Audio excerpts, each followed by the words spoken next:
I'm originally from Nigeria. My family immigrated to the United States when I was 4 years old.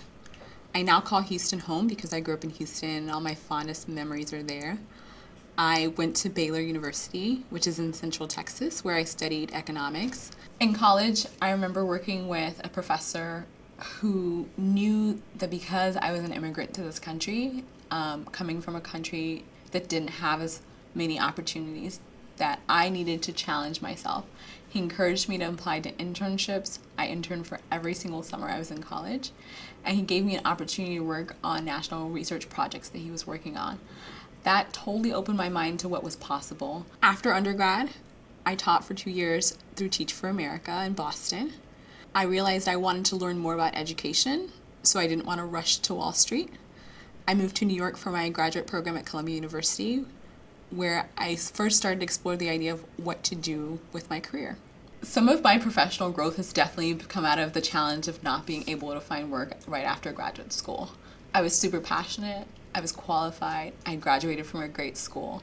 However, I wasn't getting calls back about all the great experience I offered on my online application. I realized quickly that I had to make those soft connections and those warm connections. So I would go to networking events. I would reach out to my former professors to ask them for leads and opportunities. And it became clear to me that it's really important to do the groundwork to find a new job, not just applying online.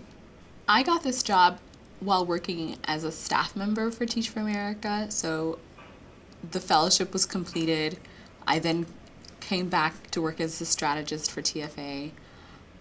While I was finishing my contract with TFA, an alumni reached out to me and said, I heard you're looking for work and your next steps. Might I interest you in a role at my firm?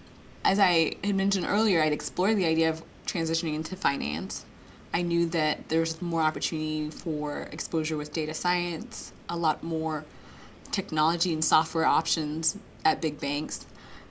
So I thought about it, I interviewed with the team, and I knew that it was a good fit based on the culture of the firm and also the exciting work that I would be doing. Some of the things that will come up in the interview process for financial services is whether or not you're comfortable with finance or numbers. Some of the questions you can expect to get asked is, how many data sets have you worked with in the past? Tell me about the types of data that you've worked with. How do you know to build a report? What tools would you use? What software would you use? How would you present the information and your findings? This is to sort of unpack your experience, if you've had any, working with numbers, working with analytics in any way. Some of my long-term ambitions include working in a more senior role, using technology to drive business and policy decisions. I'm open to that being at different companies or maybe in a different sector. But I really am passionate about the use of technology to drive business and the role that data plays in policy and decision making.